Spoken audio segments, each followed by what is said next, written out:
Alright, this is the second part of our flight to John F. Kennedy Airport, and you remember from the first part we just leveled off at 25,000 feet.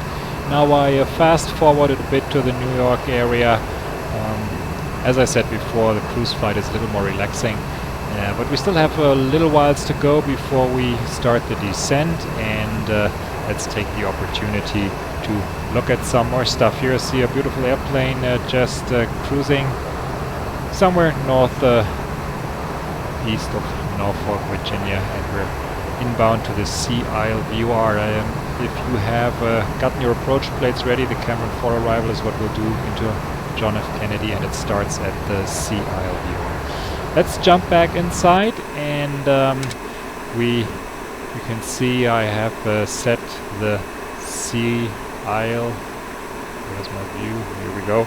The SIE VOR on nav 1, and if you look on the left, it's still 69.3 to go, and I'm intercepting the course 049, which is incidentally also the course that we want to fly outbound, and I'm on VOR heading select here. VOR lock just engages. We're getting close to the radial, and the plane will now follow that radial, so I have time to concentrate on some other stuff. And first thing that I wanted to show you, we got some comments on the first video that it's hard to see the dashboard in this lighting situation where the sun is from the front, and I'm just going to fast forward the time a little bit so you can see how the lighting in the cockpit changes all through the day. You can see that it's with the sun coming, and of course you have situations where it gets really bright and then also dark again. This is the same in the real aircraft. We don't have the shadow map completed yet,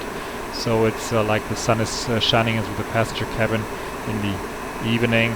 Of course that makes for some very bright situations, but I'm overall pretty happy with the lighting, and it's a lot easier to see in the live sim than in the videos where the compression does take away some clarity and some brightness. Okay, going back to the early morning, about 12 something UTC, and another thing I wanted to show you, I'm going to move over here to the first officer side. You saw exactly the standby compass isn't in there yet, and there's a little hole between the autopilot disengage bar. That's all going to get fixed. The second observer seat actually is also done. We got the seat belts there and that little sign. There's a little tail behind that second observer seat sign. We'll get to that some other day. Anyway, glancing around during cruise, always good opportunity to check passenger cabin temperatures. Okay, they would let you know if that's not fine. And we talked about pressurization before, said that the cabin altitude should peak out about 3,400, and you can see it's a little higher than that, close enough. Now that we have some time and are not on a real airplane with real people, I just want to show you what would happen as we're talking about the pressurization if Captain, I'm not going to say it, but someone stupid turned off the bleeds, for example. The engine bleeds, that's where the pressurized air is coming from for the packs, and we'll just turn one off. Of course the duct pressure stays the same because now the second engine has enough pressure still. If I turn that off as well, you can see that duct pressure drops, and immediately cabin starts climbing pretty fast, 3,000 feet per minute. You can see the differential pressure is dropping, and at first glance it looks fine. You say, well, this is okay. The cabin, it's climbing and the differential pressure is dropping, so nothing to worry about. But if you look at the cabin altitude, which is here, you can see it's climbing rapidly. That means the pressure inside the airplane is getting less and less. It's not as bad as if a window blows out, which would pretty much be an instant depressurization, but it is going, and of course you get a warning. The cabin climb rate is excessive. There's 5 trigger conditions for the auto system to fail, and it just goes back to the standby system.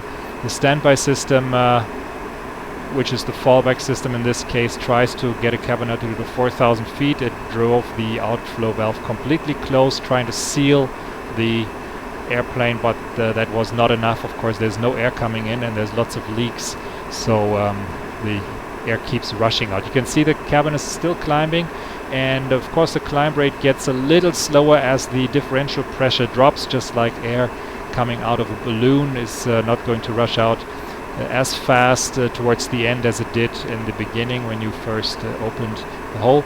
And we of course get the master caution in case we were just busy with something else. Master caution, air condition. I'll just cancel that.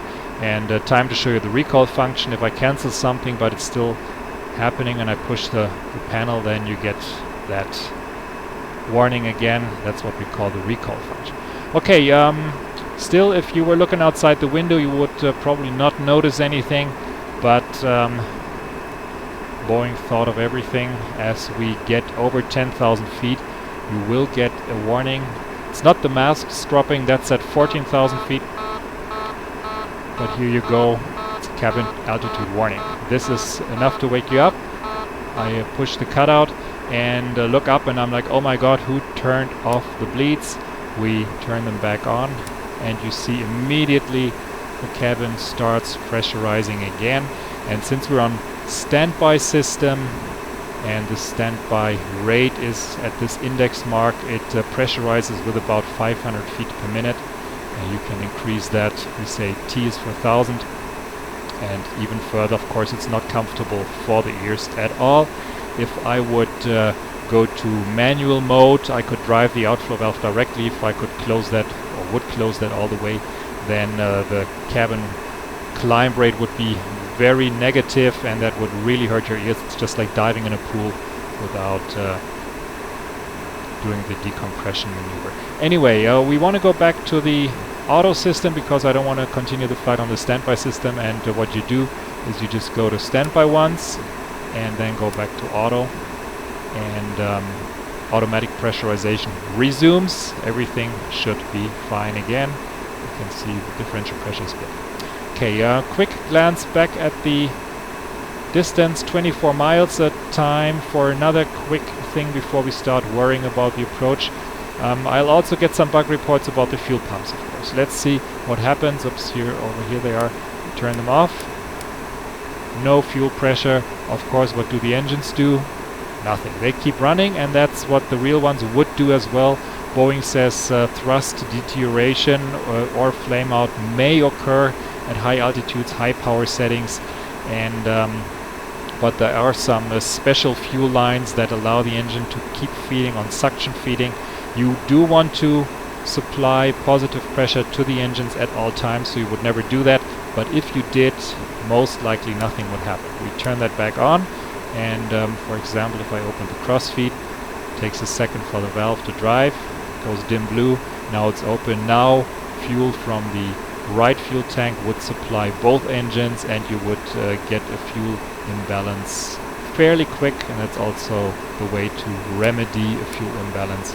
But you must pay attention, because then otherwise the fuel imbalance from one side turns into fuel imbalance on the other side. We call that fuel yo-yo, and there's various private procedures in place to avoid that happening. I'll tell you about that later. Okay, that's what I wanted to show you during the cruise, and I think it's time to start worrying about the approach, getting close to the arrival here, and we'll do that in the next video.